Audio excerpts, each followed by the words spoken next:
I need a woman to help with branding and brand my heart with her love. Jake Morrison's words echoed across the morning mist of Millbrook Valley as he stood before the woman who had just stepped out of her dusty sedan. The confession hung in the Colorado air like smoke from a campfire, impossible to ignore and equally impossible to take back. Before we jump back in, tell us where you're tuning in from.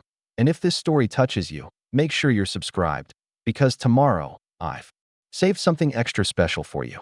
The autumn wind carried the scent of pine and impending change through the streets of Millbrook in 2024.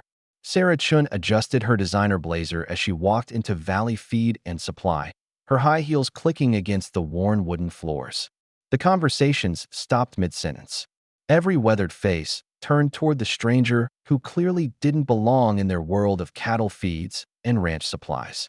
She approached the counter with a carefully prepared list and her corporate credit card. Billy Watson looked up from his inventory clipboard, his eyes narrowing as he took in her polished appearance. The silk blouse and tailored pants screamed big city money, the kind that usually came to their valley with bulldozers and development plans. Billy's calloused hands remained motionless on the counter. "We don't do business with corporate folks," he said without looking at her directly. "Nothing personal, just store policy." Sarah placed her platinum card on the scarred wooden surface. "I'm not here as a corporate representative. I'm here as someone who needs supplies." Billy's eyes flicked to the card, then back to her face. "Policy's policy. Suggest you try the hardware store in Boulder." He slid the card back toward her. "They're more suited to your type." The other customers shifted uncomfortably in the background. Some nodded in agreement with Billy's stance. Others found sudden interest in examining feed bags and farming equipment. The tension in the store was thick enough to cut with a branding iron. Sarah gathered her card and walked out with her chin raised, though her hands trembled slightly as she pushed through the heavy door. Her empty cart felt like a monument to failure as she loaded it into her rental car. The small cabin she had rented sat 5 miles outside town, nestled against the foothills where cell service was spotty and the nearest neighbor was half a mile away. The foreclosure notice taped to her Denver condo door had been the final blow in a series of devastating losses. Her marketing firm had collapsed after a client's scandal destroyed her reputation by association. The legal fees had consumed her savings. The media attention had made her unemployable in her industry. She had come to Millbrook Valley seeking anonymity and a chance to rebuild from nothing. Her cabin was modest but clean, with a stone fireplace and windows that framed the majestic Rocky Mountains. The isolation that had initially seemed peaceful now felt suffocating. She had burned through most of her remaining cash on the security deposit and first month's rent.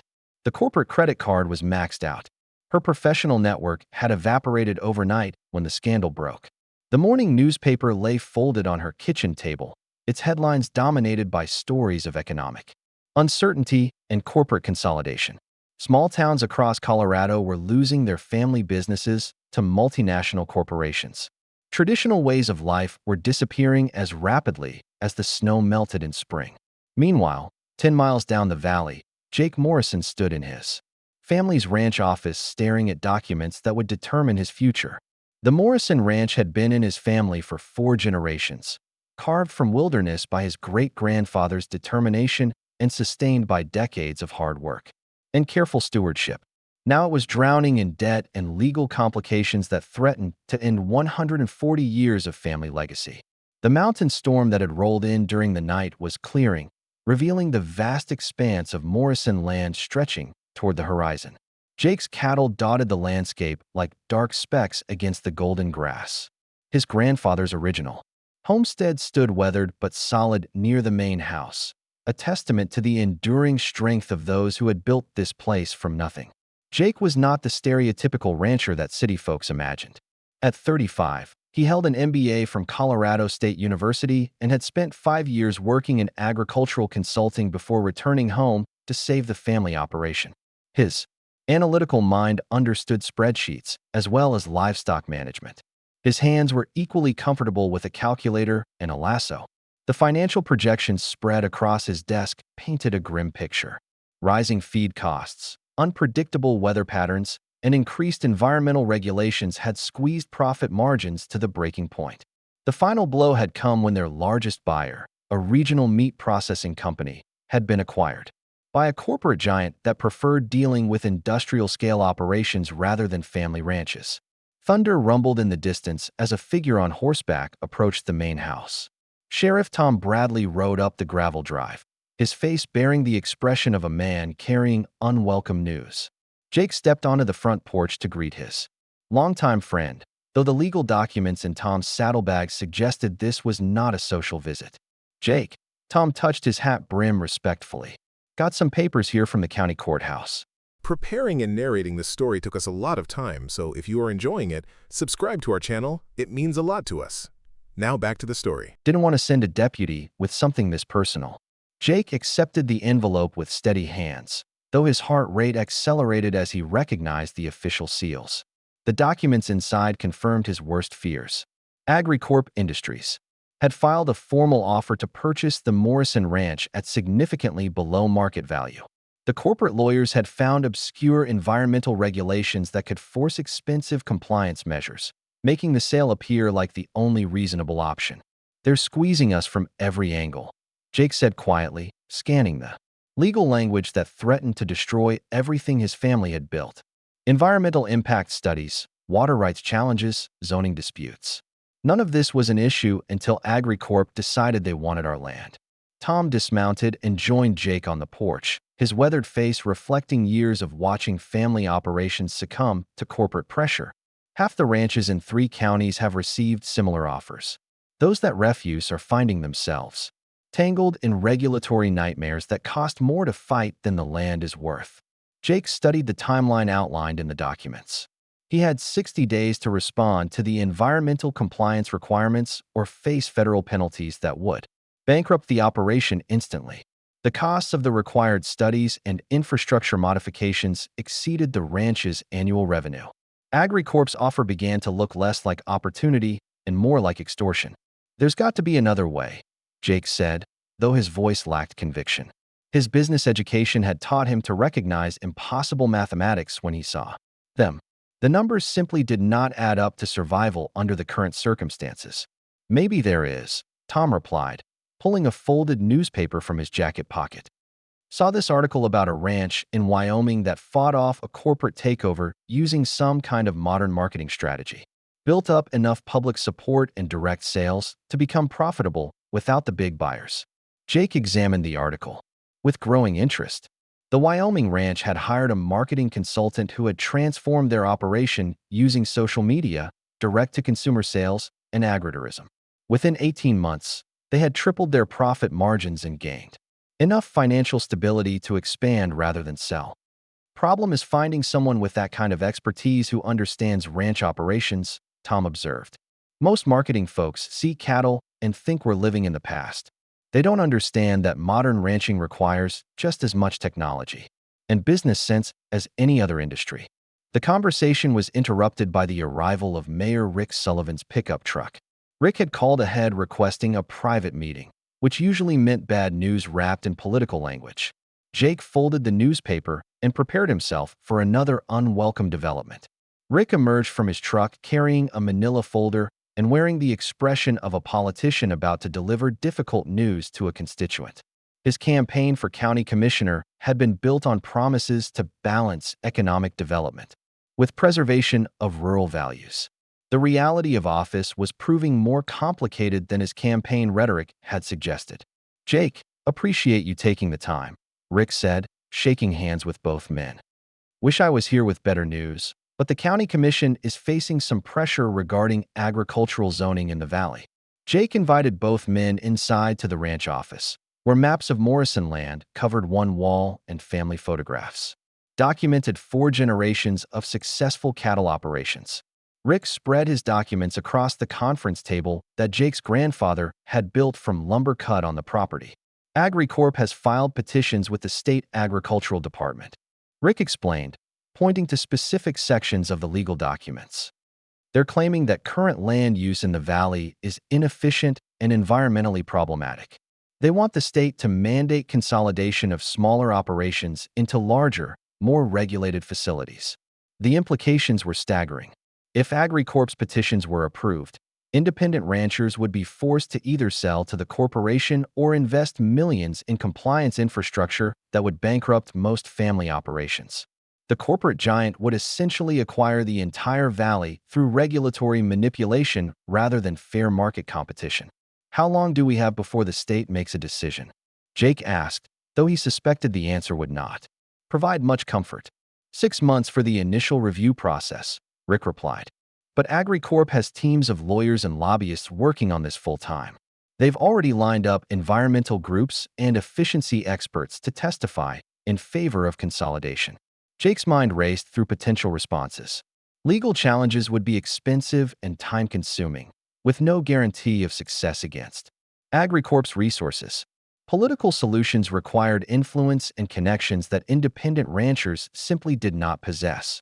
The traditional approaches to this problem were designed to favor the corporation rather than the family operations. What we need is a way to demonstrate that family ranches can be more efficient and environmentally responsible than corporate operations, Jake said, thinking aloud. We need to prove that modern ranching can be both profitable and sustainable, without sacrificing the values that make rural communities strong. Tom nodded thoughtfully. That Wyoming article mentioned something about measuring and publicizing environmental impact data, showed how their grass-fed, sustainable practices actually improved soil health and water quality compared to industrial methods. The key was marketing, Rick added. They didn't just produce better beef, they told the story better. Consumers paid premium prices because they understood the value of supporting family operations and environmental stewardship. Jake studied the maps on his wall, seeing his family's land with new eyes. The Morrison Ranch had been practicing sustainable grazing methods for decades, rotating cattle through different pastures to prevent overgrazing and maintain soil health. Their water management systems were state-of-the-art, designed to minimize waste and protect local watersheds. The environmental story was strong, but no one outside the valley knew about it. Problem is, I know cattle and ranch management, Jake admitted. I understand the business side of agriculture, but I don't know anything about marketing or public relations or social media campaigns.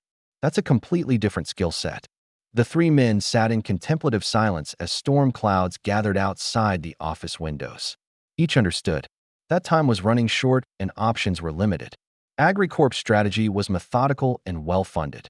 Their response would need to be equally strategic, but accomplished with a fraction of the resources. Funny thing about that newspaper article, Tom said eventually. The marketing consultant they hired wasn't from the agriculture industry at all.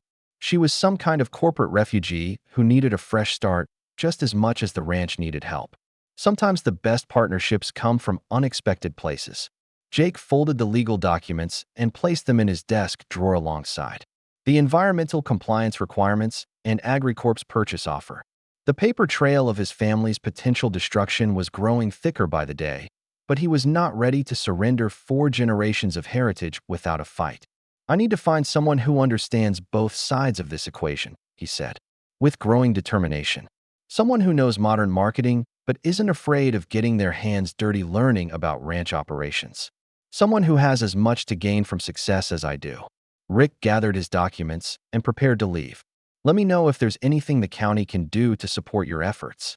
The commission is officially neutral on the AgriCorp situation. But personally, I'd rather see the valley remain in the hands of the families who built it. Tom mounted his horse and adjusted his hat against the strengthening wind. That marketing consultant in Wyoming had lost everything in some kind of corporate scandal before she came to ranching. Sometimes people who've hit bottom are the most motivated to climb back up.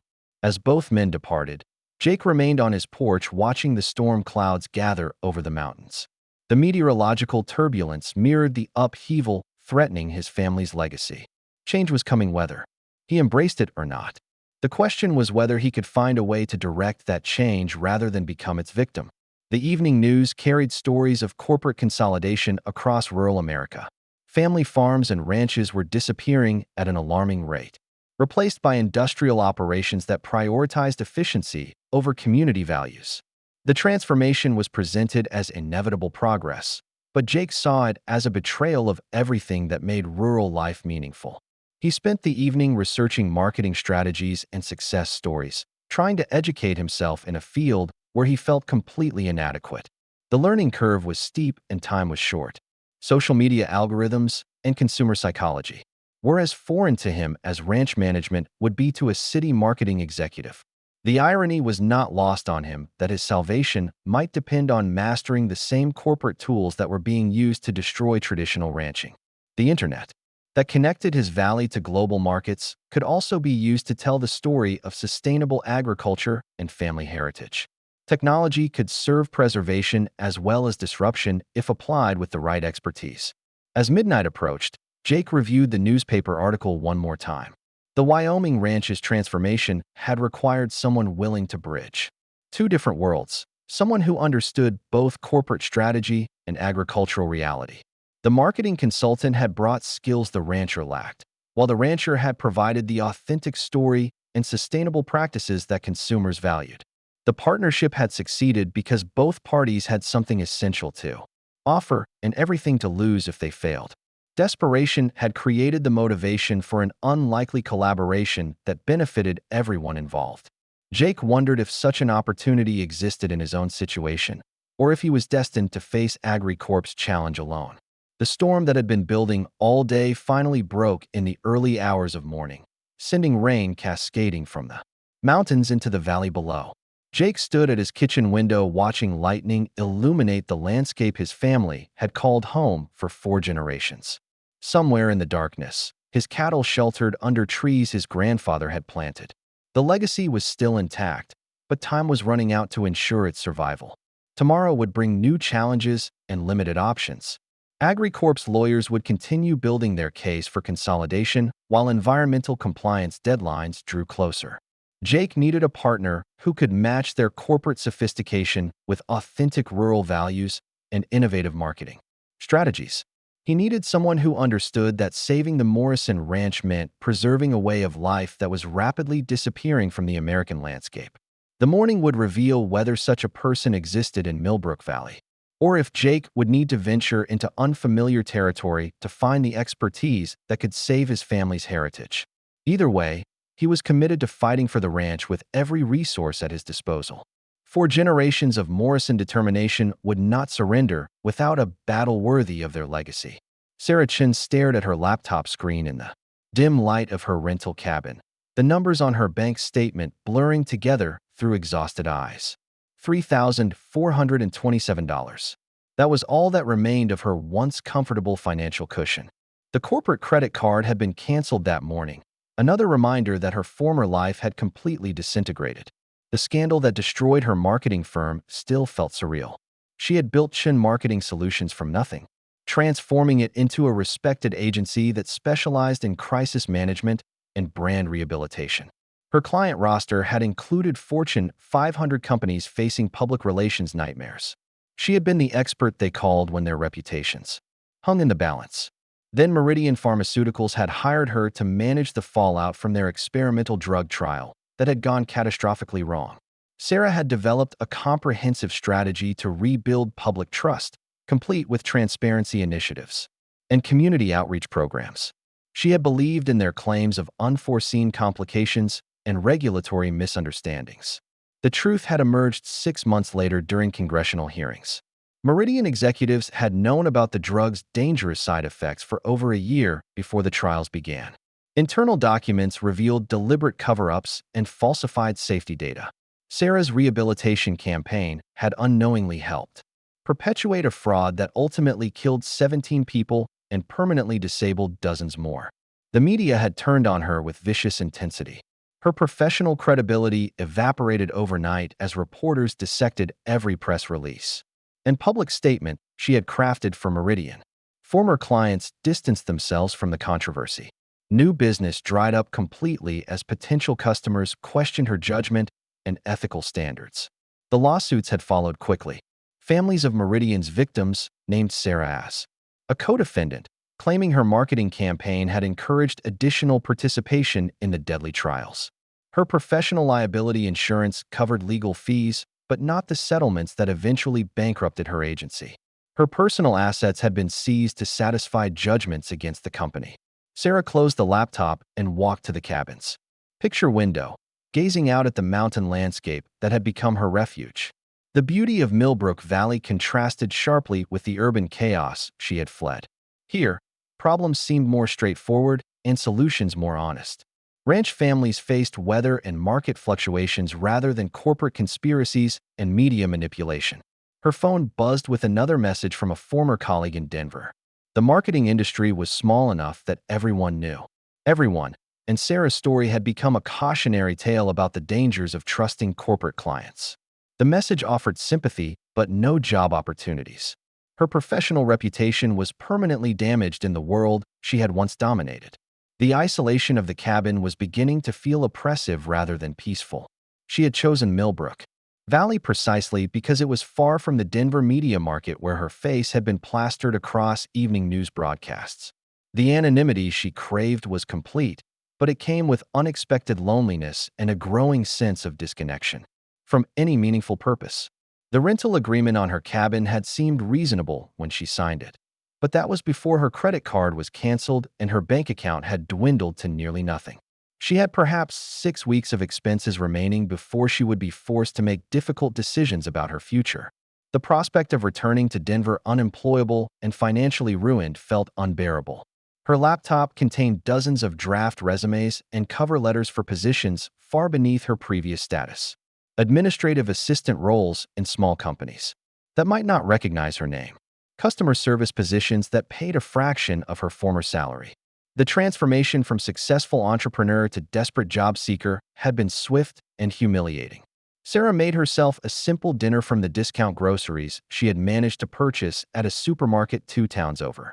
The local stores in Millbrook had made their position clear regarding outsiders, particularly those with obvious corporate backgrounds.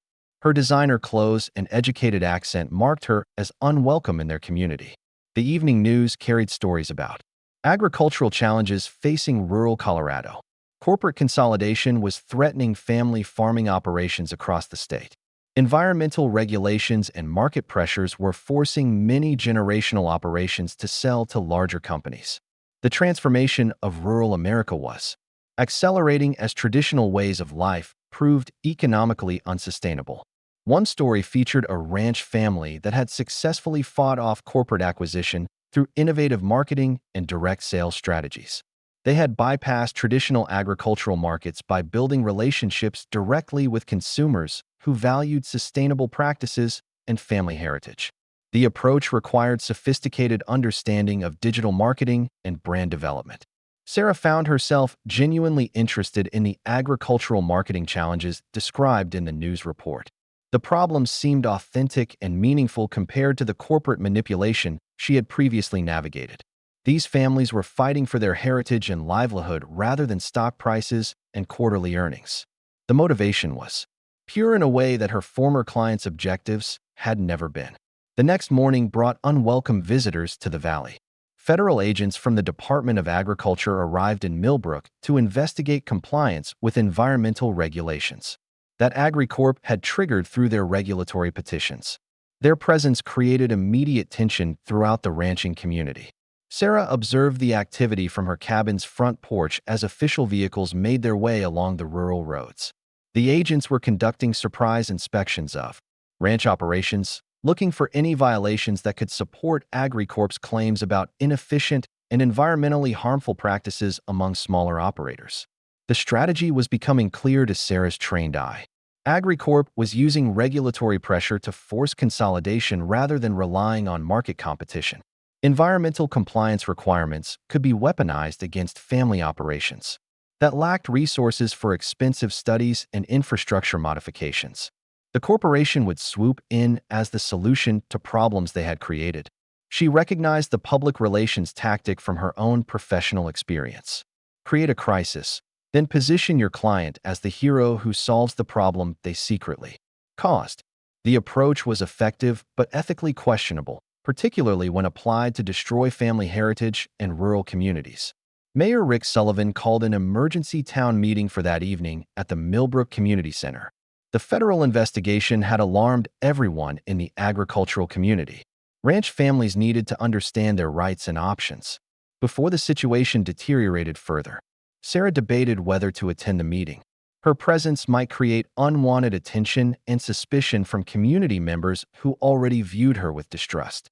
However, her curiosity about the agricultural marketing challenges outweighed her concerns about social acceptance. She decided to attend as an observer rather than participant. The community center was packed with worried ranchers and their families. Children played quietly in the back while their parents discussed survival strategies for their operations. The atmosphere was tense but determined. These were people who had overcome natural disasters and economic downturns before. They would find a way to persevere through this challenge as well. Sheriff Tom Bradley called the meeting to order and introduced Mayor Sullivan, who outlined the federal investigation and AgriCorp's regulatory strategy. The corporation was using environmental concerns as justification for forcing consolidation of smaller ranches into their industrial operation. Independent operators had limited time to respond before facing crippling penalties. Jake Morrison stood to address the crowd from the back of the room.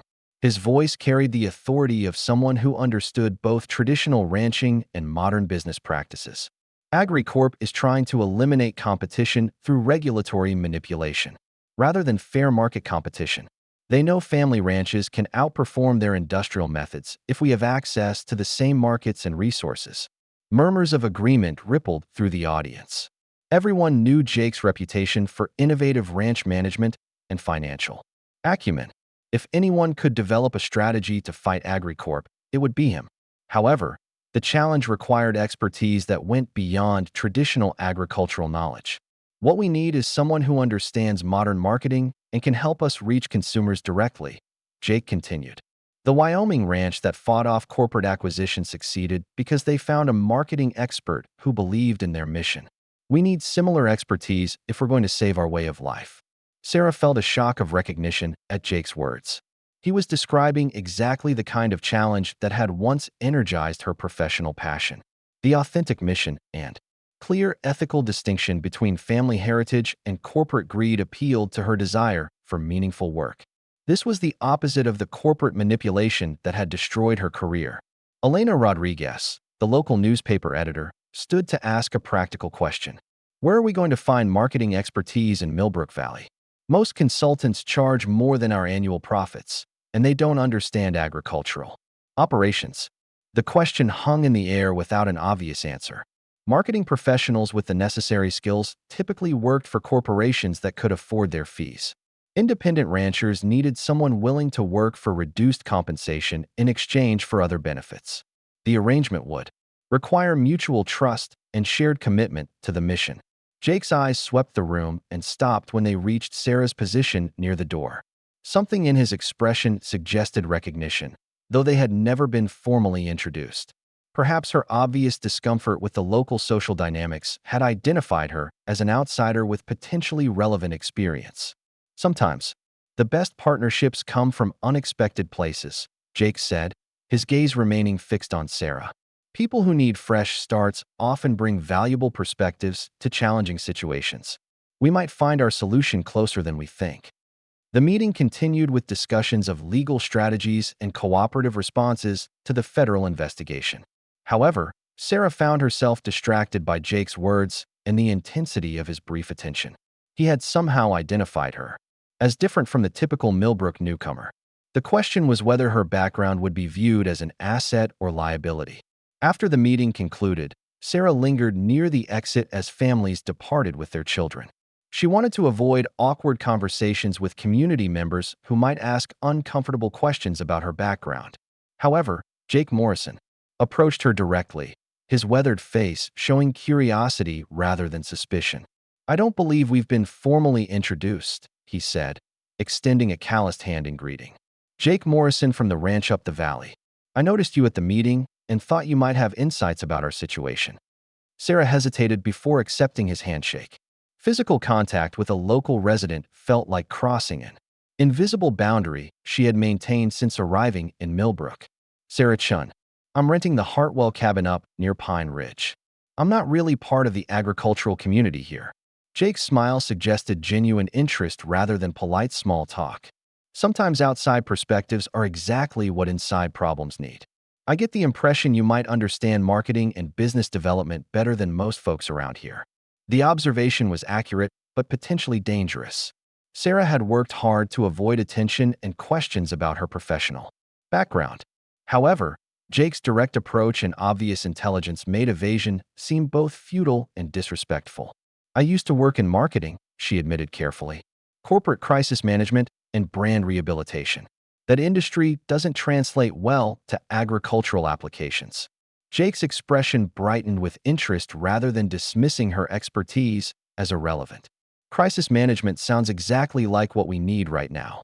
AgriCorp is trying to destroy our reputation and market access through regulatory manipulation. We need someone who understands how to fight that kind of campaign. Sarah felt a familiar stirring of professional curiosity despite her determination to avoid further involvement in potentially controversial situations. Jake's description of AgriCorp's strategy aligned perfectly with corporate tactics she had both implemented and defended against throughout her career. The regulatory approach is sophisticated, she found herself saying. Create compliance requirements that smaller competitors cannot meet, then position your client as the solution to problems they created. It's effective but ethically questionable. Jake nodded with evident satisfaction at her analysis. That's exactly what they're doing. The question is how we fight back with a fraction of their resources and none of their political connections. The conversation was venturing into territory that Sarah knew she should avoid. Her involvement in any controversial marketing campaign could attract unwanted attention to her situation in Millbrook. However, the intellectual challenge and ethical clarity of fighting corporate manipulation appealed to her desire for redemption. You would need to demonstrate superior environmental and economic performance, she said, her strategic mind automatically developing responses to the challenge. Document sustainability practices, measure environmental impact, and communicate those advantages directly to consumers who value family heritage and responsible agriculture. Jake's eyes lit up with recognition of someone who understood both the problem and potential solutions. The Wyoming ranch built direct relationships with consumers through social media and transparent practices. They bypassed traditional agricultural markets entirely and created their own customer base. Sarah realized she was being drawn into a consulting conversation despite her intentions to remain uninvolved in local affairs. However, the challenge was genuinely interesting, and Jake's approach was refreshingly honest compared to the corporate manipulation she had previously navigated. Direct-to-consumer marketing requires sophisticated digital strategies, she warned. Website development, social media management, content creation, customer relationship systems. The learning curve is steep and mistakes can be expensive. Jake's expression remained optimistic despite the challenges she outlined. I'm willing to learn whatever's necessary to save 4 generations of family heritage. The question is whether someone with your expertise would be willing to teach agricultural applications to someone who understands cattle better than computers. The implicit invitation was both attractive and terrifying. Sarah's professional instincts recognized an authentic mission with clear ethical boundaries. The challenge of applying marketing expertise to agricultural preservation appealed to her desire for meaningful work. However, involvement in any public campaign risked exposure of her background and the scandal that had destroyed her career. My situation is complicated, she said carefully. I'm not in a position to take on high-profile consulting projects right now. Jake studied her face with the same intensity he might use to evaluate livestock or weather patterns. His assessment seemed to reach beyond her words to the underlying concerns driving her hesitation. Sometimes complicated situations create opportunities for people who need fresh starts, he said quietly. My ranch is facing extinction, and you're dealing with whatever brought you to hide in Millbrook Valley. Maybe we both have something the other needs. The observation was uncomfortably accurate. Sarah had indeed come to Millbrook to hide from the consequences of her professional destruction. Jake was facing the loss of everything his family had built over 4 generations. Both were desperate in their own ways, which could create the foundation for an unconventional partnership. What exactly are you proposing? She asked, though part of her already suspected the direction their conversation was heading. Jake glanced around the nearly empty community center, ensuring their conversation would remain private.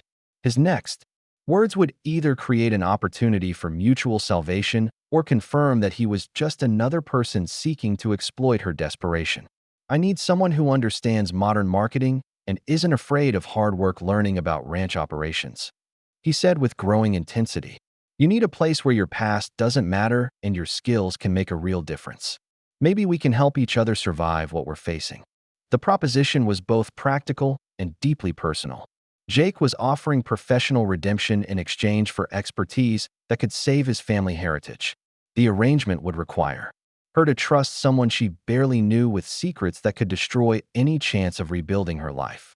Sarah felt herself standing at a crossroads that would determine her future direction. She could continue hiding in her cabin until her money ran out and she was forced to return to Denver as a complete failure. Alternatively, she could risk everything on an unlikely partnership with a rancher who seemed to understand both her desperation and her capabilities.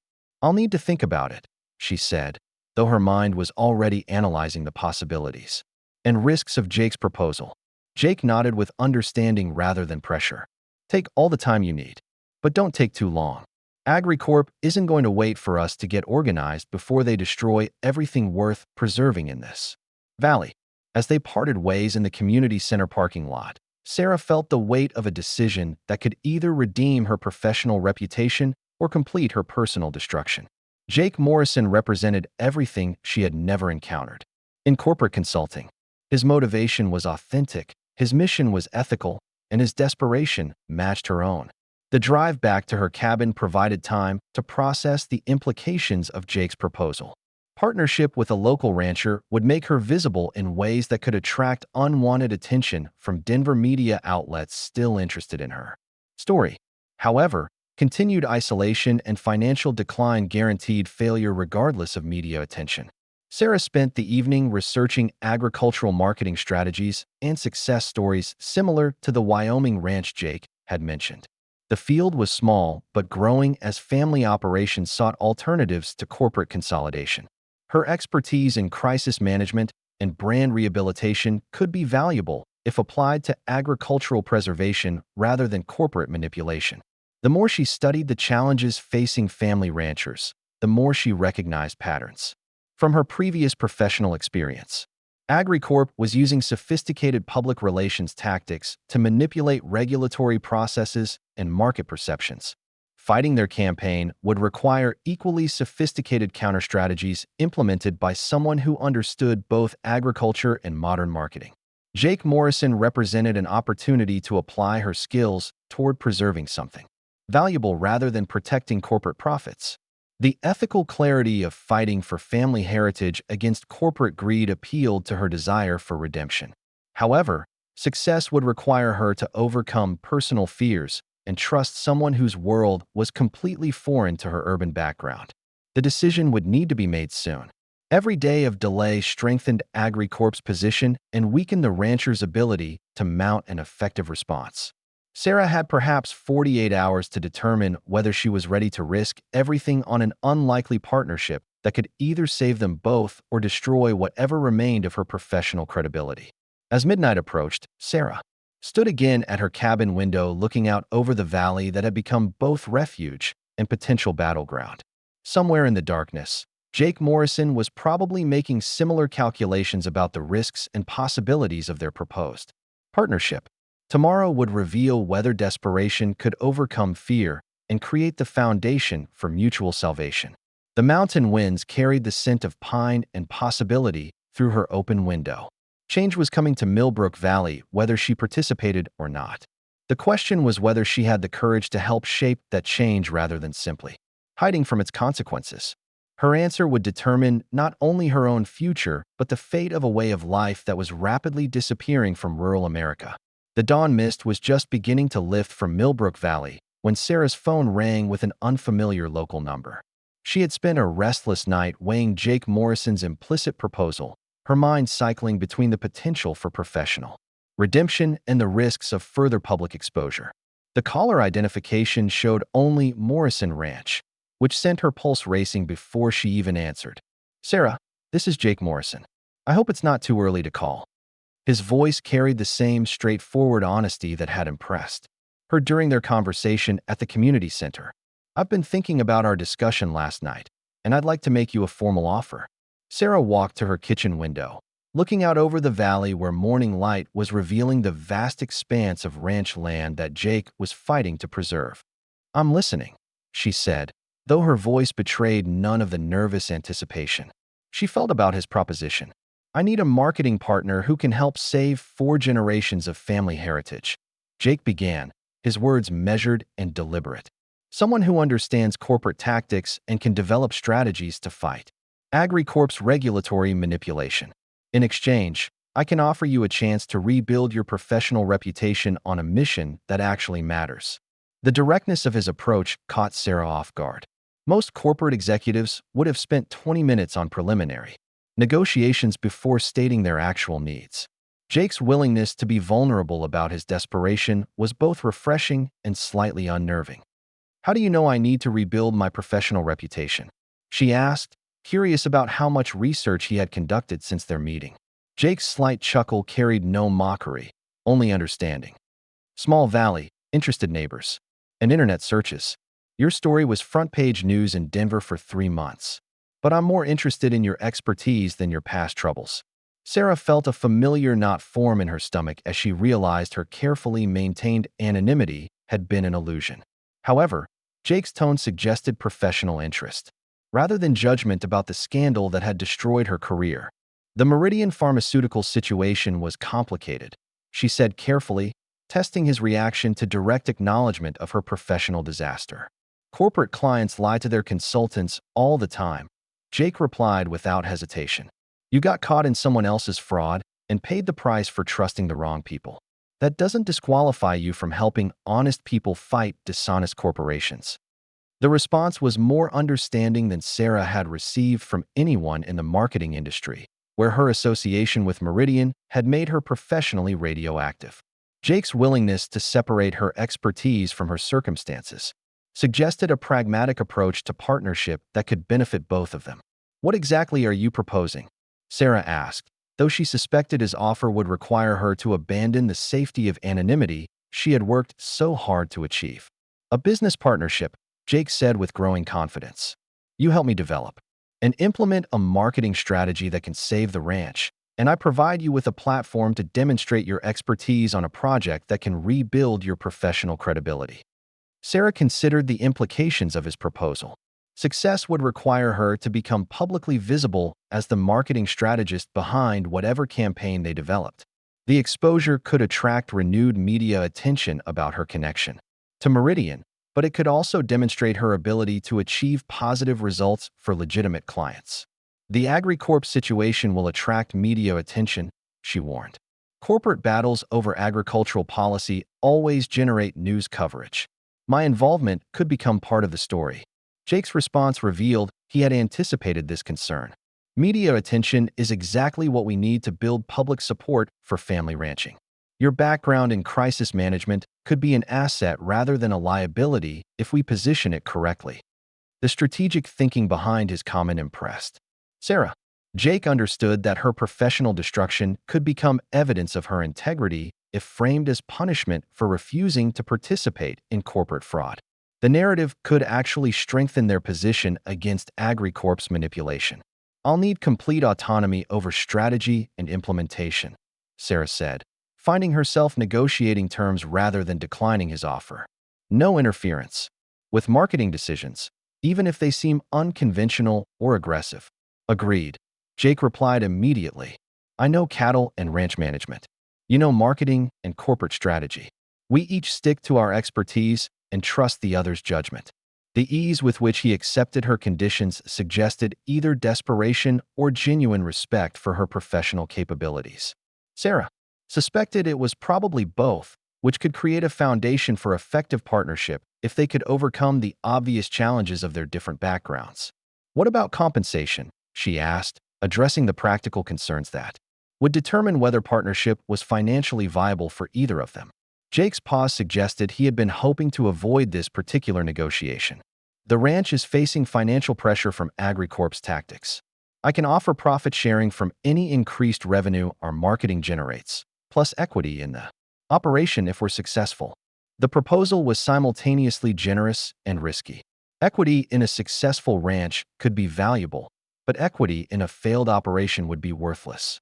However, the profit-sharing arrangement aligned their incentives in ways that traditional consulting contracts could not achieve. "I'll need some upfront investment for digital infrastructure and marketing materials," Sarah said, calculating the minimum requirements for launching an effective campaign. Website development, social media management tools, content creation. Resources. "How much are we talking about?" Jake asked, though his tone suggested he was prepared for significant expenses. Sarah quickly estimated the costs for professional quality digital marketing implementation. $15,000 for the first phase, another $10,000 for advanced features if the initial results justify expansion. The numbers represented a substantial investment for a ranch facing financial pressure, but they were modest compared to corporate marketing budgets Sarah had previously managed. Jake's reaction would indicate whether he was serious about competing with AgriCorp's sophisticated tactics. "Done," Jake said without hesitation. "When can you start?" The immediate acceptance of her financial requirements surprised Sarah. Either Jake had more resources than his financial pressure suggested, or he was willing to risk everything on their partnership's potential success. "I'll need a few days to set up the necessary accounts and systems," Sarah replied, realizing she had just committed to the most personally risky professional decision of her career. "But we should meet tomorrow to discuss strategy and timeline." "Come to the ranch around 9 tomorrow morning," Jake suggested. "I'll show you the operation and we can talk about how to tell our story most effectively." After ending the call, Sarah sat in her kitchen contemplating the magnitude of what she had just agreed to undertake. Partnership with Jake Morrison would end her carefully maintained isolation and expose her to exactly the kind of public scrutiny she had fled to Millbrook Valley to avoid. However, continued hiding had already proven unsustainable both financially and emotionally. Her savings were nearly exhausted, and the isolation of rural anonymity was becoming unbearable. Jake's offer provided an opportunity to rebuild her professional reputation while working on a mission she could actually believe in. The agricultural marketing challenge was unlike anything she had previously encountered in corporate consulting. Family ranchers faced extinction from regulatory manipulation rather than market competition. The ethical clarity of preserving heritage against corporate greed appealed to her desire for meaningful work after years of morally ambiguous corporate campaigns. Sarah spent the remainder of the morning researching agricultural marketing success stories and digital strategies that could be adapted to Jake's situation. The Wyoming ranch he had mentioned served as a valuable case study, but their approach would need modification to address AgriCorp's specific tactics and the unique characteristics of Colorado's regulatory environment. The afternoon brought another unwelcome development that would complicate their emerging partnership. Federal agents arrived at Morrison Ranch to conduct a surprise environmental compliance inspection triggered by AgriCorp's regulatory petitions. The timing was clearly intended to intimidate Jake before he could organize an effective response to their consolidation strategy. Sarah watched from her cabin's front porch as official vehicles made their way up the ranch road toward Jake's property. The investigation would provide AgriCorp with ammunition for their claims about inefficient and environmentally harmful practices among smaller operators.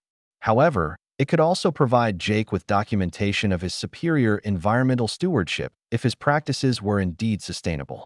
The inspection lasted most of the day, with agents measuring water usage, soil quality, and grazing impact across different sections of Morrison Ranch.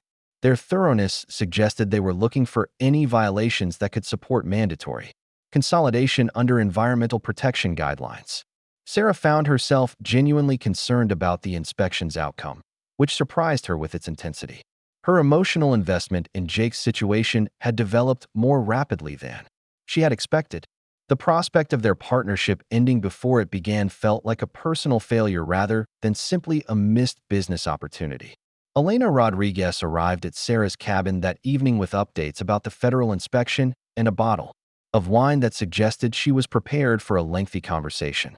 The local newspaper editor had apparently decided that Sarah's involvement in the agricultural preservation effort warranted inclusion in Millbrook's informal information network.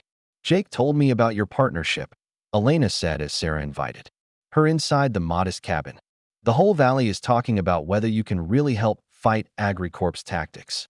Sarah accepted the wine with surprise and gratitude. Elena's visit represented the first genuine social contact she had experienced since arriving in Millbrook Valley. The gesture felt like cautious acceptance into a community that had previously viewed her with suspicion.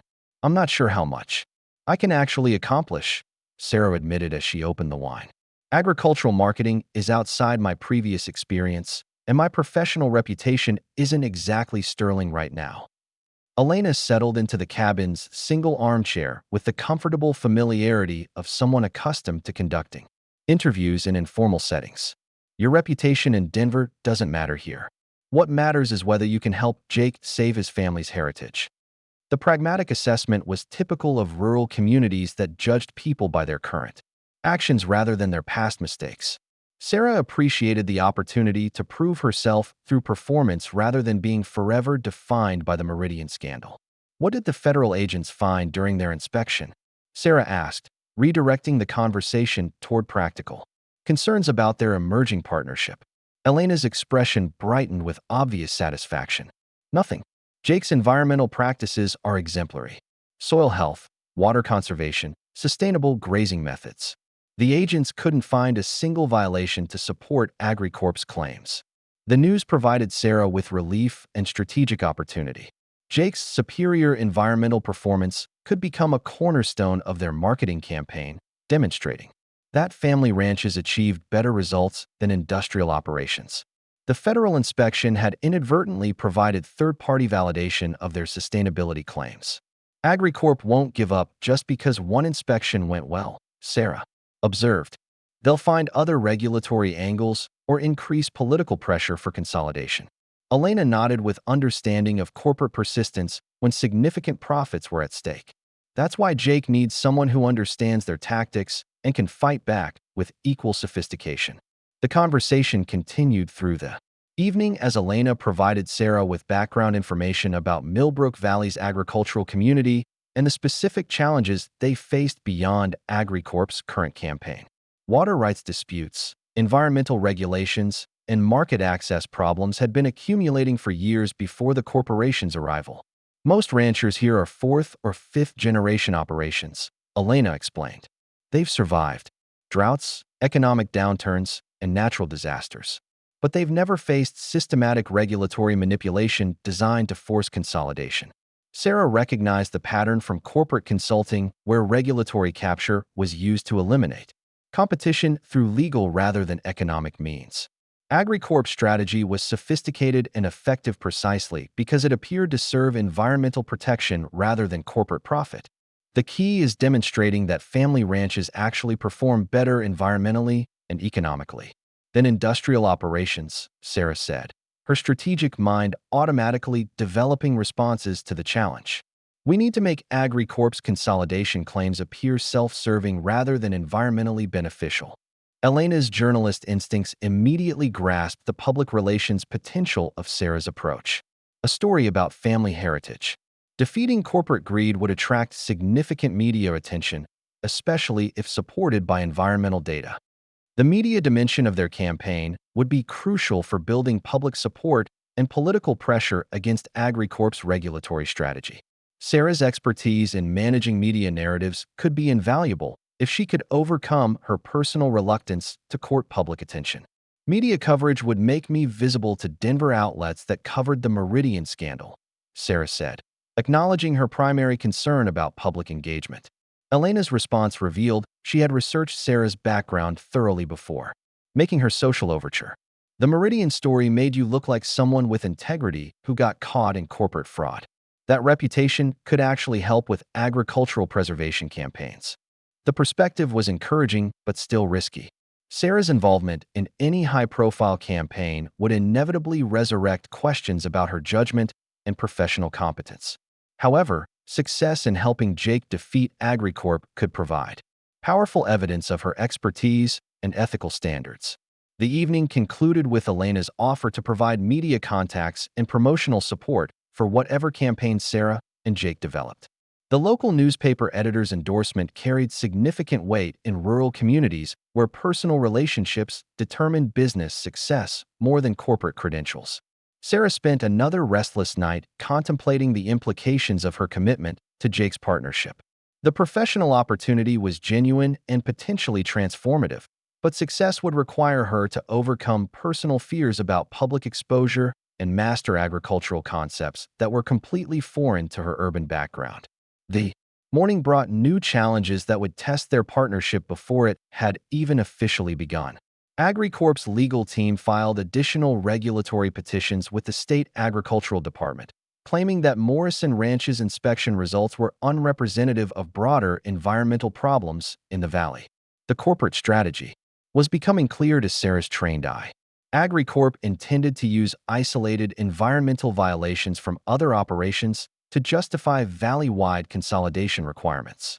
Individual ranchers would be forced to defend not only their own practices, but also those of their neighbors. Jake called shortly after the news broke about AgriCorp's latest legal maneuvers. His voice carried strain from the mounting pressure, but also determination to fight back with every resource at his disposal. "They're trying to make individual compliance irrelevant," he said without preamble.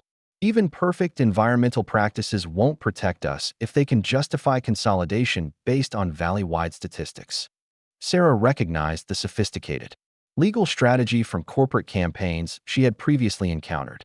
It's a collective punishment approach designed to prevent individual operations from defending themselves successfully. "Can we fight it?" Jake asked, though his tone suggested he was prepared for discouraging analysis of their legal options. Sarah's mind was already developing counterstrategies based on her understanding of regulatory politics and media influence. "We fight it by making individual success stories so compelling that collective punishment becomes politically untenable. The approach would require them to build public support for family ranching that transcended local agricultural interests. Urban consumers would need to understand the connection between family heritage and food quality, environmental stewardship, and rural community preservation."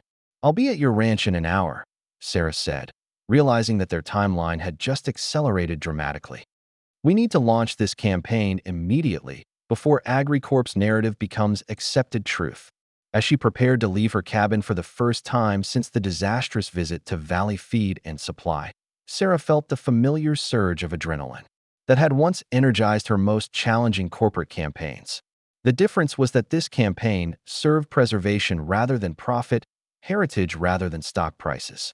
The drive to Morrison Ranch took her through the heart of Millbrook Valley's agricultural landscape. Cattle-dotted rolling pastures that stretched towards snow-capped mountains in the distance.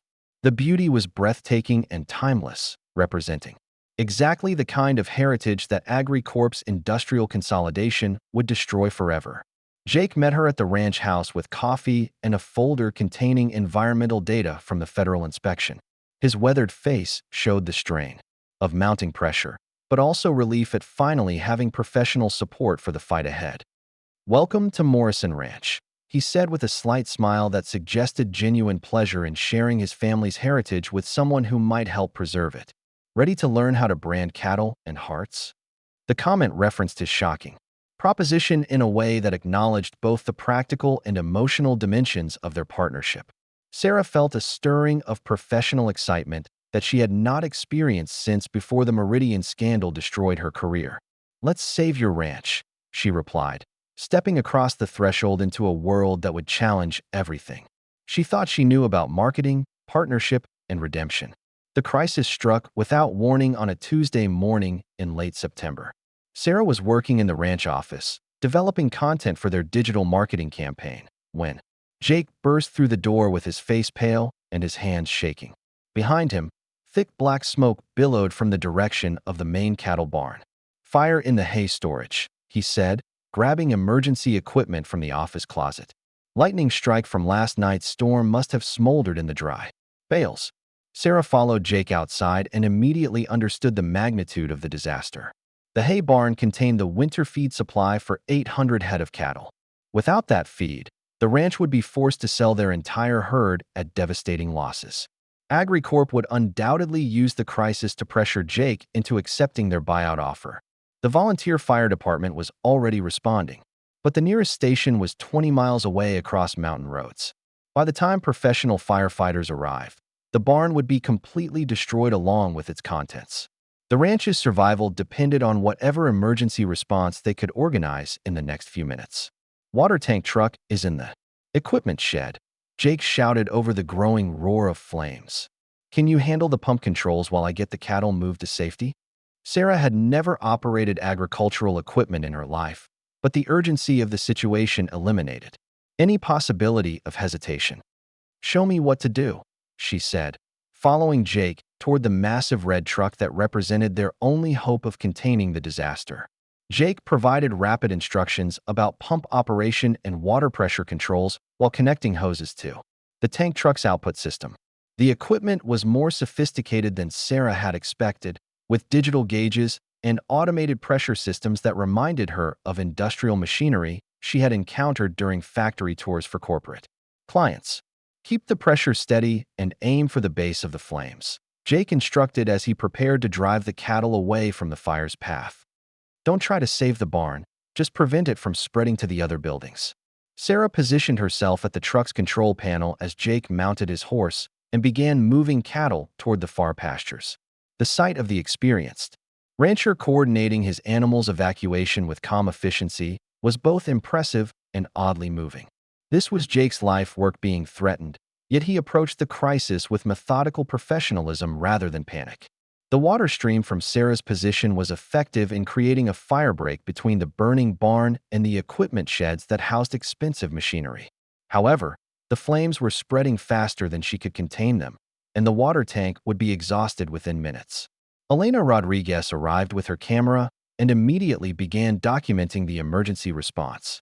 Her journalist instincts recognized the powerful visual story unfolding as the marketing executive and rancher fought together to save their operation from natural disaster.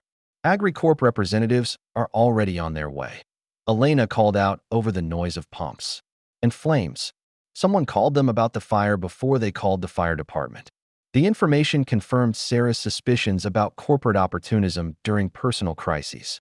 AgriCorp would present their buyout offer as emergency assistance while Jake was most vulnerable to pressure. The timing was too convenient to be coincidental. Sheriff Tom Bradley arrived with additional emergency equipment and volunteers from neighboring ranches. The agricultural community's response to crisis was immediate and comprehensive, with everyone contributing whatever resources they could provide. Sarah found herself impressed by the genuine solidarity among people who competed economically but supported each other personally. Sarah, we need you on the roof of the equipment shed, Tom called out. Someone with good coordination needs to direct water from the elevated position. The request required Sarah to climb a ladder to the metal roof while carrying heavy hose. Connections. Her corporate background had not prepared her for physical demands of emergency response, but adrenaline and determination overcame her inexperience with manual labor. From the elevated position, Sarah could see the full scope of the disaster and coordinate firefighting efforts more effectively. Her analytical mind automatically assessed wind patterns, fire behavior, and resource allocation in ways that complemented the rancher's practical experience. Concentrate water on the north wall of the machine shed, she shouted to volunteers below. The wind is pushing flames toward the fuel storage tanks. Her strategic direction proved effective in preventing the fire from reaching truly catastrophic proportions. The hay barn was completely destroyed, but the equipment sheds and fuel storage remained intact. The ranch's machinery and infrastructure survived to continue operations despite the feed crisis. Jake returned from securing the cattle as the volunteer. Fire department finally arrived to extinguish the remaining hotspots. His face was streaked with soot and exhaustion, but his eyes showed gratitude rather than despair at the outcome of their emergency response. You just saved our operation, he told Sarah as they surveyed the smoking ruins of the hay barn. Without the equipment and fuel storage, we would have been finished regardless of insurance coverage. Sarah felt a surge of satisfaction unlike anything she had experienced in corporate consulting. Her quick thinking and coordination had preserved Jake's ability to continue ranching rather than simply protecting quarterly earnings or stock prices. The personal stakes made professional success feel genuinely meaningful. AgriCorp representatives arrived within an hour of the fire department's departure, carrying briefcases and expressions of concerned sympathy that barely concealed their opportunistic intentions. The corporate team was led by a senior vice president who had obviously been briefed about the Morrison Ranch situation. "Mr. Morrison, we're terribly sorry about your loss." The executive began with practiced sincerity. AgriCorp would like to offer immediate assistance during this difficult time. Jake's expression remained polite but cautious as he listened to their presentation. Sarah positioned herself slightly behind him, observing corporate tactics that she recognized from her previous professional experience. "We're prepared to purchase your operation at full market value," the AgriCorp representative continued. "No lengthy negotiations, no complicated inspections, just immediate cash to help you and your family move forward." The offer was generous, enough to seem attractive while being carefully timed to exploit Jake's moment of maximum vulnerability. Corporate buyers understood that financial pressure combined with emotional exhaustion could overcome rational decision-making about family heritage. "I appreciate your concern," Jake replied diplomatically, "but I'm not interested in selling the ranch regardless of recent challenges." The AgriCorp executive's expression shifted slightly toward impatience, suggesting he had expected easier capitulation from a rancher facing feed shortages and mounting regulatory pressure. "Mr. Morrison, the valley-wide consolidation process is proceeding regardless of individual preferences," he said with less diplomatic language. "Voluntary cooperation will result in better terms than mandatory compliance." The threat was clear. Despite being couched in corporate euphemisms, AgriCorp intended to acquire Morrison Ranch either through voluntary sale or regulatory enforcement. Jake's cooperation would simply determine the financial terms of his inevitable surrender. Sarah stepped forward to address the corporate representatives directly. Her marketing expertise had taught her to recognize manipulation tactics and respond with equal sophistication. "Gentlemen, Mr. Morrison has made his position clear," she said with professional authority that surprised everyone present. "Any further discussion should go through our legal representation." The AgriCorp executives immediately recognized that Jake had acquired professional support that would complicate their acquisition strategy. Sarah's obvious corporate background suggested the rancher was no longer an isolated target for regulatory pressure. "And you are?" the senior vice president asked with barely concealed irritation at this unexpected development. "Sarah Chen, strategic marketing consultant." She replied with confidence that felt almost natural despite months of professional uncertainty. "I'm working with Mr. Morrison to develop sustainable alternatives to corporate consolidation." The name recognition was immediate and obvious among the AgriCorp team. Sarah's involvement in the Meridian Pharmaceutical scandal had made her notorious in corporate circles, though her reputation was more complicated than simply negative. "Ms. Chun, your previous experience with pharmaceutical marketing doesn't necessarily translate to agricultural applications," the executive said with condescending dismissal. Sarah's response revealed the analytical skills that had made her successful before the Meridian disaster destroyed her career. Corporate regulatory manipulation is remarkably consistent across industries. The specific tactics AgriCorp is using were pioneered in pharmaceutical consolidation campaigns. The accuracy of her observation clearly unsettled the corporate representatives, who had not expected their strategy to be identified so precisely by someone with inside knowledge of similar campaigns. "We're simply trying to help Mr. Morrison make the best decision for his family's future," the executive said with renewed diplomatic language. Jake stepped forward to end the conversation before it could escalate further. "I've made my decision. Morrison Ranch is not for sale at any price." The corporate team departed with obvious frustration and barely concealed threats about regulatory consequences for his refusal to cooperate. Their visit had strengthened rather than weakened Jake's resolve to fight for his family's heritage. Over the following weeks, Sarah and Jake worked 18-hour days developing and implementing a comprehensive marketing campaign that would transform public perception of family ranching versus corporate agriculture. The hay barn fire had actually provided them with powerful content about community solidarity and crisis response that resonated strongly with urban consumers. The digital marketing strategy Sarah developed focused on transparency and authentic Storytelling that contrasted sharply with corporate agriculture's industrial anonymity. Live streaming of ranch operations, detailed environmental impact reporting, and personal stories about family heritage created emotional connections that transcended simple agricultural economics. Jake's natural charisma and genuine passion for sustainable ranching translated effectively to video content that accumulated millions of views across multiple platforms. Urban consumers responded enthusiastically to authentic stories about food production and environmental stewardship that corporate agriculture could not replicate. Direct-to-consumer sales grew exponentially as customers specifically sought beef from Morrison Ranch to support family farming and environmental preservation. Premium pricing reflected consumer willingness to pay for transparency and sustainability that industrial operations could not provide. The success attracted national media attention that positioned Jake and Sarah as representatives of authentic agriculture fighting corporate consolidation. Their story became a symbol of rural heritage preservation that resonated with audiences far beyond agricultural communities. AgriCorp's regulatory strategy began to collapse under public scrutiny that Sarah's media campaign had generated. Consolidation that appeared reasonable in regulatory documents looked like corporate bullying when contrasted with family heritage stories and environmental data from Morrison Ranch. Political pressure mounted on state agencies to reconsider valley-wide consolidation requirements that seemed designed to benefit corporate interests rather than environmental protection. Public opinion had shifted decisively in favor of family operations that could demonstrate superior performance.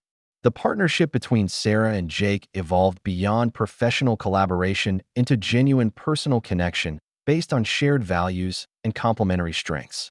Their success in saving Morrison Ranch had created mutual respect that grew into something deeper through months of working closely together.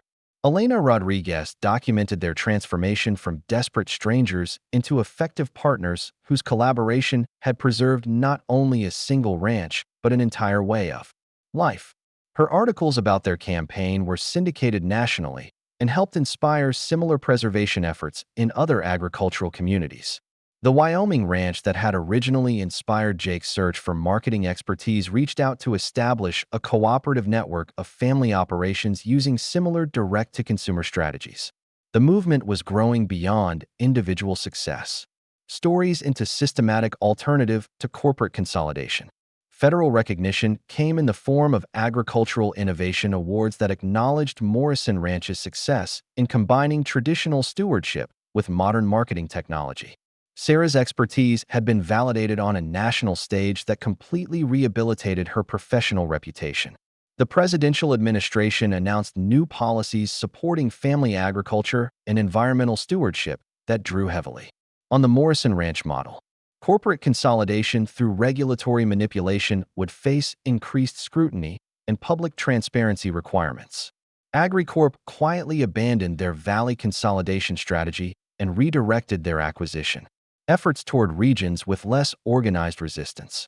The corporation's retreat represented complete victory for the family ranching community that had seemed doomed just months earlier. Sarah's transformation from disgraced corporate consultant to celebrated agricultural advocate was complete. Her expertise had found meaningful application in preserving heritage rather than protecting profit margins. The personal redemption was more satisfying than any corporate success she had previously achieved. Jake stood on his family's land watching the sunset over mountains that had sheltered 4 generations of Morrison ranchers. The crisis that had threatened to end their heritage had instead strengthened their operation through partnership with someone who understood both corporate tactics and authentic values. The proposed marriage of convenience had evolved into genuine partnership built on mutual respect, shared challenges, and complementary expertise. Their collaboration had saved more than a ranch. It had preserved a way of life that connected modern agriculture to its sustainable heritage. The hay barn had been rebuilt with modern fire suppression systems funded by the premium revenues their marketing campaign had generated. The new structure was both more functional and symbolic of their operation's successful adaptation to contemporary challenges while maintaining traditional values. Morrison Ranch now hosted educational tours for urban families who wanted their children to understand food production and environmental stewardship. The agritourism component generated additional revenue while building long-term support for family agriculture among the next generation of consumers. Sarah's marketing consultancy had expanded to serve family agricultural operations across the Mountain West. Her expertise in fighting corporate consolidation through authentic storytelling and environmental documentation was in high demand among heritage operations. The partnership that had begun with Jake's shocking proposition about needing help with branding had indeed branded both their hearts with genuine love built on shared purpose and mutual accomplishment. Their success story inspired similar collaborations between agricultural heritage and modern marketing expertise. The community celebration held to commemorate the first anniversary of Morrison Ranch's successful defense against AgriCorp brought together ranchers, consumers, and advocates from across the region. The event demonstrated how individual courage and strategic partnership could preserve values worth fighting for. Elena Rodriguez's book about their campaign became a bestseller that helped spread awareness of corporate threats to family agriculture and successful strategies for community resistance. The story reached audiences who had never considered the connection between food choices and rural heritage preservation. Mayor Rick Sullivan used the Morrison Ranch success story to attract sustainable agriculture businesses to Millbrook Valley, transforming the local economy while preserving its rural character. The political lessons about authentic leadership and community values advanced his career while serving constituent interests. Sheriff Tom Bradley found himself regularly consulting with other agricultural communities facing similar corporate pressure. His experience supporting the Morrison Ranch campaign had taught him valuable lessons about law enforcement's role in protecting community values against regulatory manipulation. Billy Watson at Valley Feed and Supply eventually apologized to Sarah for his initial hostility and became one of their strongest community supporters. The transformation of local attitudes demonstrated how success could overcome prejudice and build bridges between different backgrounds. The store now proudly displayed Morrison Ranch products and marketing materials that celebrated the partnership between urban expertise and rural heritage. Sarah's integration into the community was complete, marked by genuine acceptance rather than mere tolerance. Jake and Sarah announced their engagement during the Harvest Festival, surprising no one who had observed their growing partnership over the challenging months of fighting for the ranch's survival. Their love story had developed naturally from professional collaboration into personal commitment. The wedding was held at Morrison Ranch with the entire Valley community in attendance. Elena Rodriguez served as maid of honor, while Sheriff Tom Bradley stood as Jake's best man. The ceremony celebrated not just their union, but the community transformation their partnership had achieved. AgriCorp's corporate representatives were notably absent from the celebration, having retreated completely from Millbrook Valley after their failed consolidation campaign.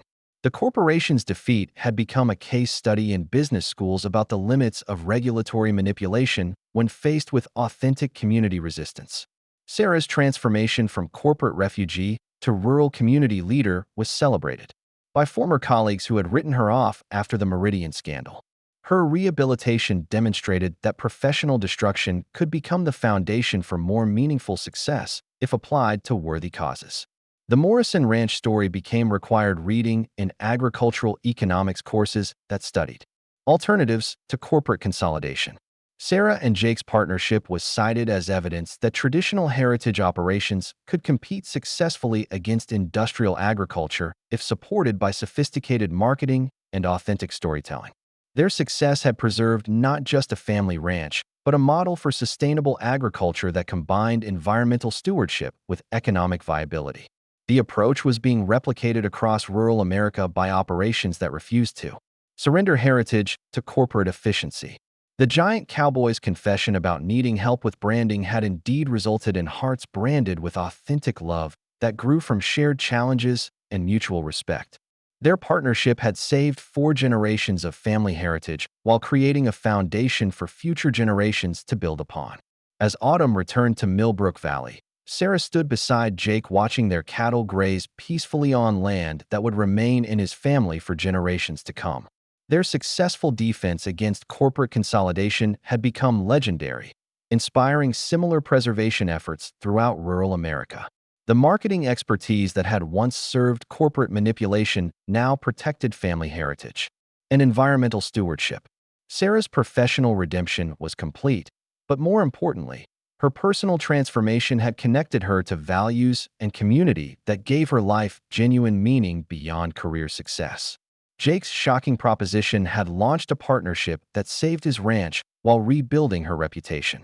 More significantly, it had created a love story built on the solid foundation of shared purpose, mutual respect, and complementary strengths that would endure long after their professional challenges were resolved. The Morrison Ranch had become more than a successful agricultural operation.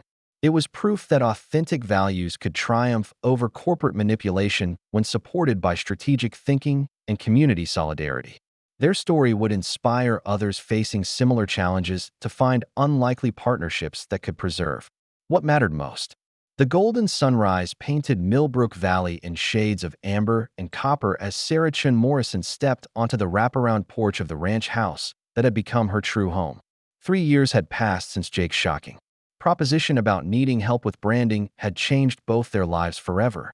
The morning ritual of watching dawn break over the mountains had become sacred time for reflection on how far they had traveled from that desperate beginning. The transformation of Morrison Ranch was visible everywhere Sarah looked. Where once struggling cattle had grazed on overworked pastures, healthy herds now rotated through carefully managed sections that demonstrated the superior environmental practices their marketing campaign had made famous. The rebuilt hay barn stood as a symbol of resilience, its modern fire suppression systems funded by premium revenues that their direct-to-consumer strategy continued to generate. The ranch office had evolved into a sophisticated communications center that managed marketing operations for 12 family ranches across 4 states.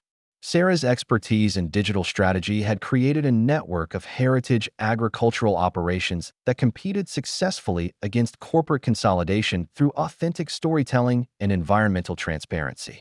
The movement that began with saving one family's legacy had become a regional transformation of how agriculture connected with consumers. Jake emerged from the main barn carrying a steaming mug of coffee and wearing the satisfied expression of someone who had just completed morning rounds of livestock that represented 4 generations of careful breeding and stewardship. His evolution from desperate rancher to regional agricultural leader had been as dramatic as Sarah's transformation from disgraced corporate consultant to celebrated advocate for family farming. The documentary crew arrives at 9. He reminded her, settling into the porch swing that had become their favorite spot for morning conversations. PBS wants to film the segment about sustainable grazing practices before the afternoon interviews.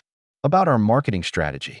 The media attention had become routine but never lost its significance for Sarah, who remembered when any publicity would have meant professional destruction rather than celebration. The Morrison Ranch story had been featured in agricultural journals, business magazines, and environmental publications that recognized their success, improving family operations could outperform industrial agriculture in every meaningful metric. The PBS documentary represented the culmination of their national recognition as pioneers in agricultural preservation through modern marketing techniques.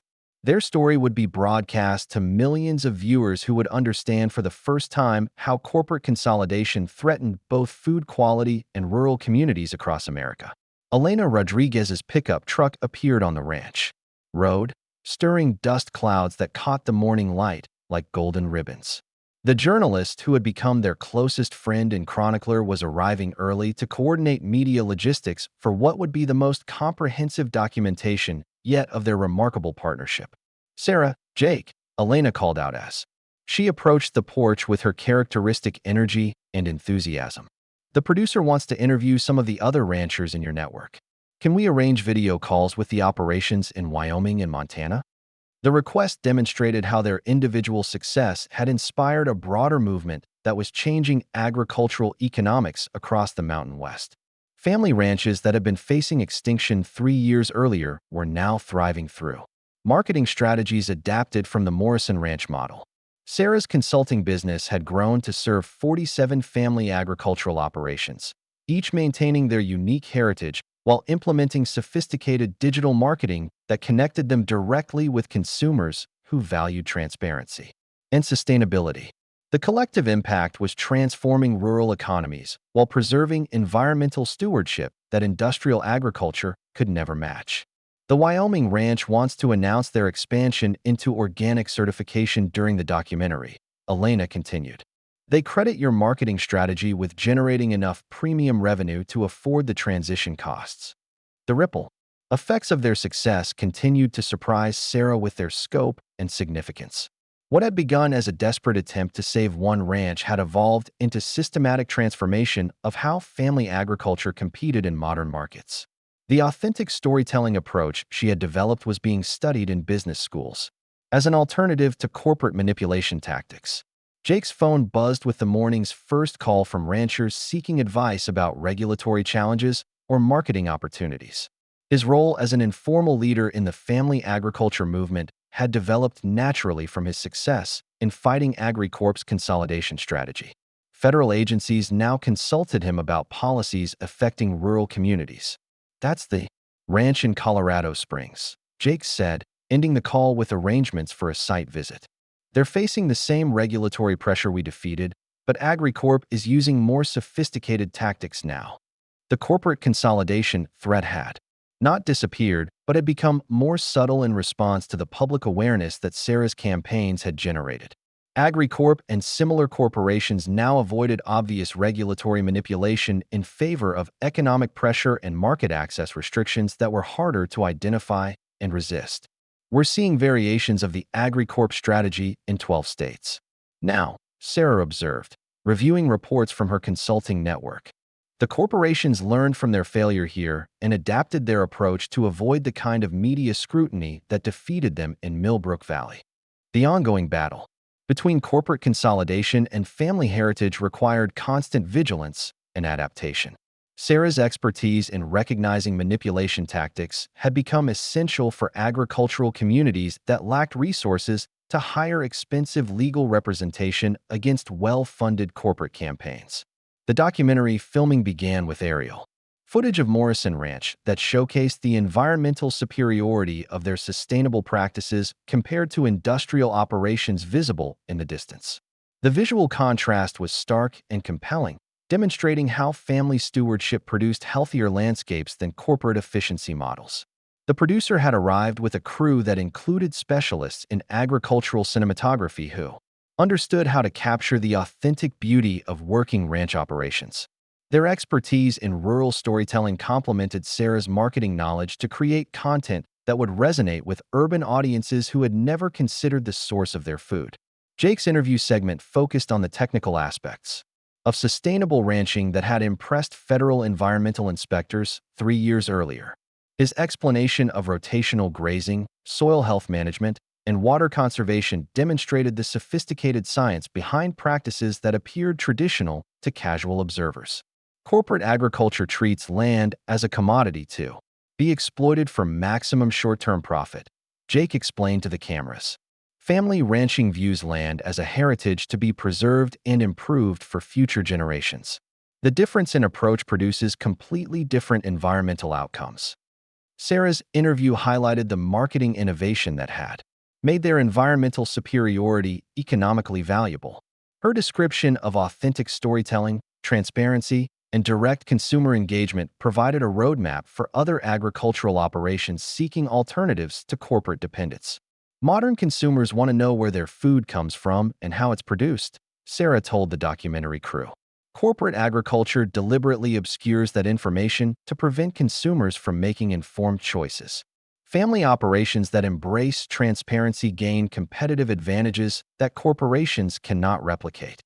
The contrast between Sarah's current confidence and her desperate isolation 3 years earlier was remarkable even to Elena, who had witnessed the entire transformation. The marketing executive who had arrived in Millbrook Valley as a professional refugee had become a nationally recognized expert whose reputation transcended the agricultural industry. The afternoon interviews included ranchers from across their network who participated via video conference from their own operations. The collective success stories demonstrated how the Morrison Ranch model could be adapted to different geographic regions, climate conditions, and agricultural specialties while maintaining core principles of sustainability and authentic marketing. The Wyoming ranch family described how their transition to organic certification had doubled their profit margins within 18 months of implementing Sarah's marketing strategies. Their success had inspired 3 neighboring operations to pursue similar transformations that were revitalizing their entire rural community. The Montana operation had specialized in heritage breed preservation that appealed to consumers interested in genetic diversity and traditional farming methods. Their marketing campaign emphasized the historical significance of maintaining livestock breeds that corporate agriculture had abandoned for industrial efficiency. Each success story reinforced the documentary's central theme that family agriculture could compete successfully against corporate consolidation if supported by sophisticated marketing and authentic environmental practices. The movement was proving that heritage preservation and economic viability were not contradictory objectives. The PBS crew also interviewed AgriCorp executives who attempted to defend corporate consolidation as necessary for feeding a growing global population. Their arguments about efficiency and scale were systematically undermined by environmental data and economic performance metrics from family operations in Sarah's network. The corporate representatives struggled to explain why their industrial methods produced inferior environmental outcomes while requiring government subsidies that family operations did not need. Their defensive responses highlighted the weakness of consolidation arguments when subjected to factual scrutiny. Sheriff Tom Bradley's interview provided law enforcement perspective on how corporate manipulation had threatened community stability before Sarah and Jake's partnership transformed the economic landscape. His description of regulatory pressure and political intimidation resonated with rural audiences facing similar challenges. Corporate consolidation destroys the social fabric that makes rural communities strong, Tom explained. When family operations disappear, everything else follows. Schools close, businesses fail, young people move away. Sarah and Jake proved that we could fight back and win. Mayor Rick Sullivan discussed the political implications of agricultural preservation for rural representation in state and federal government. The success of family operations in his district had strengthened his influence in agricultural policy discussions that would affect ranching communities across the nation. The economic transformation of Millbrook Valley was evident in restored downtown businesses, upgraded infrastructure, and population growth that reversed decades of rural decline. The Morrison Ranch success had attracted sustainable agriculture enterprises that provided employment opportunities for young people who might otherwise have migrated to urban areas. The documentary concluded with footage of the community celebration, marking the 3rd anniversary of AgriCorp's defeat. The event had become an annual festival that attracted agricultural advocates, environmental groups, and consumers who wanted to support family farming through direct purchasing relationships. Sarah and Jake's wedding anniversary had coincided with the celebration, adding personal significance to the community recognition of their partnership's impact. Their love story remained central to the broader narrative about authentic values, triumphing over corporate manipulation through strategic thinking and community solidarity. The evening celebration featured local musicians, traditional foods produced by area ranches, and speeches by agricultural leaders who credited the Morrison Ranch model with inspiring preservation efforts throughout rural America. The atmosphere was both festive and purposeful, reflecting genuine pride in community accomplishments. Elena Rodriguez announced that her book about the Morrison Ranch campaign had been selected for a National Book Award recognizing excellence in rural journalism. The recognition would bring additional attention to agricultural preservation issues and inspire similar documentation efforts in other regions facing corporate consolidation pressure. The publisher had commissioned Elena to write a follow-up volume examining how the Morrison Ranch model was being adapted in different agricultural contexts across the country.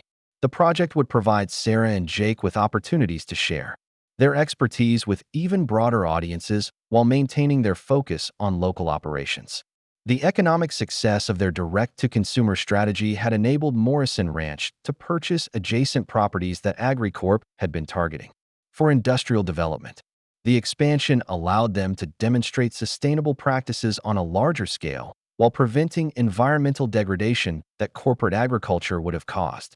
The additional acreage was being managed as a demonstration site for agricultural colleges, and environmental groups interested in studying the long-term benefits of heritage ranching practices. The research partnerships provided Morrison Ranch with additional revenue streams, while contributing to scientific understanding of sustainable agriculture. Jake's reputation as an environmental steward had earned him appointments to state and federal advisory committees that influenced agricultural policy development. His practical experience with sustainable ranching informed regulatory discussions that balanced environmental protection with economic viability for family operations.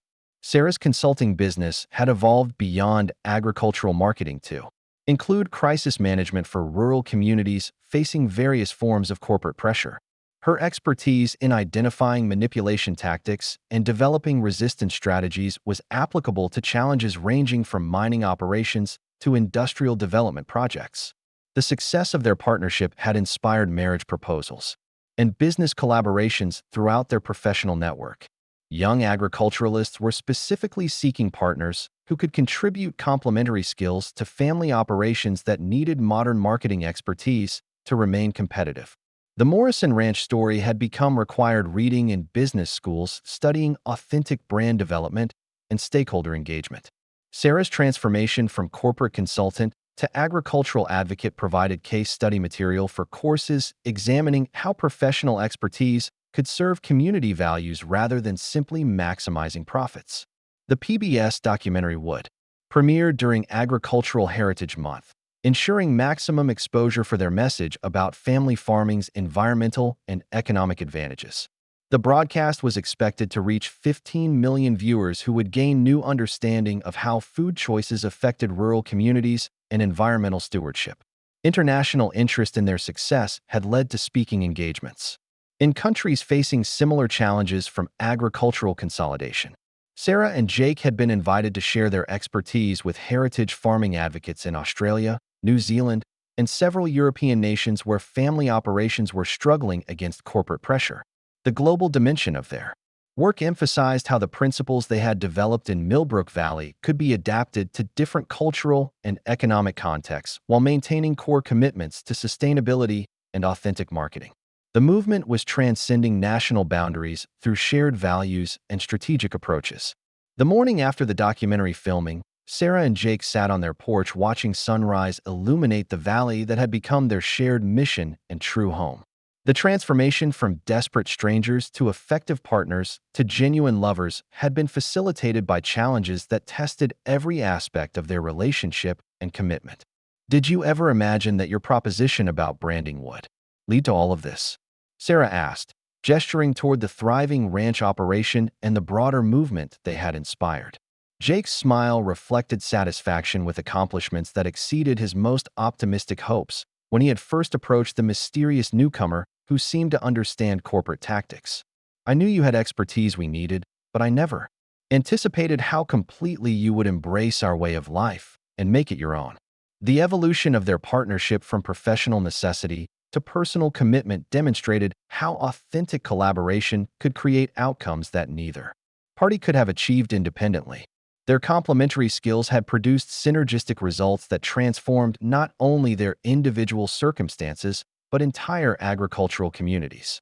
Sarah's integration into ranch life had been complete, encompassing everything from livestock management to equipment operation to financial planning for multi-generational sustainability. Her urban background had provided fresh perspectives on traditional practices, while her commitment to learning had earned respect from ranchers who initially viewed her with suspicion. The morning brought news that the federal government was announcing new agricultural policies based largely on recommendations from the advisory committee where Jake served as the primary advocate for family ranching interests. The policies would provide financial incentives for sustainable practices while reducing regulatory advantages that had favored corporate consolidation. Your marketing campaign didn't just save our ranch, Jake observed. It changed national policy by demonstrating that family operations could outperform corporate agriculture when given fair competition conditions. The policy implications of their success extended far beyond agricultural economics to encompass rural development, environmental protection, and food security considerations that affected every American consumer. Their story had become evidence that community-based solutions could address challenges that corporate consolidation had failed to solve. Sarah's transformation from someone fleeing professional destruction to someone influencing national policy represented redemption on a scale that she had never imagined possible during her darkest moments in the rental cabin. The meaningful work had provided purpose that transcended career rehabilitation to encompass genuine service to values worth preserving. The ranch office computer chimed with incoming messages from agricultural operations seeking consultation about marketing, strategies, environmental certification, or regulatory challenges. The demand for Sarah's expertise continued to grow as word spread about her success in helping family ranches compete against corporate consolidation. Each new client represented another family heritage that could be preserved through strategic marketing and authentic environmental practices. The work was personally fulfilling in ways that corporate consulting had never provided, offering opportunities to protect rather than manipulate, preserve rather than exploit. Jake's calendar showed meetings with agricultural college students who wanted to learn about sustainable ranching practices that could make family operations economically viable for the next generation. His role as an educator had developed naturally from his success in proving that heritage agriculture could embrace innovation while maintaining traditional values. The teaching opportunities allowed Jake to share knowledge that his grandfather and father had passed down through generations of careful observation and land stewardship. The integration of traditional wisdom with modern technology created educational experiences that inspired young people to consider agricultural careers, rather than abandoning rural communities.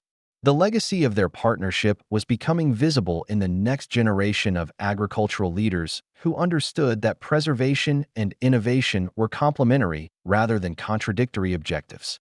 Their students were developing careers that honored heritage while embracing the technological tools necessary for contemporary competition. As the sun climbed higher over Millbrook Valley, Sarah and Jake prepared for another day of work that had evolved far beyond saving a single ranch to encompass systematic transformation of American agriculture. Their shocking beginning as desperate strangers had matured into a partnership that influenced policy, inspired movement, and demonstrated that authentic love could grow from shared commitment to values worth fighting for. The giant cowboy's confession about needing help with branding had indeed resulted in hearts branded with love that strengthened through every challenge they faced together. Their success story continued to inspire others facing seemingly impossible odds to find unlikely partnerships that could preserve what mattered most while building sustainable foundations for future generations. The Morrison Ranch had become more than a successful agricultural operation. It was proof that determination, expertise, and genuine partnership could overcome corporate manipulation while creating prosperity that served community values rather than simply maximizing profits. Their story would inspire others for generations to come. Up next, you've got two more standout stories right on your screen. If this one hit the mark, you won't want to pass these up. Just click and check them out.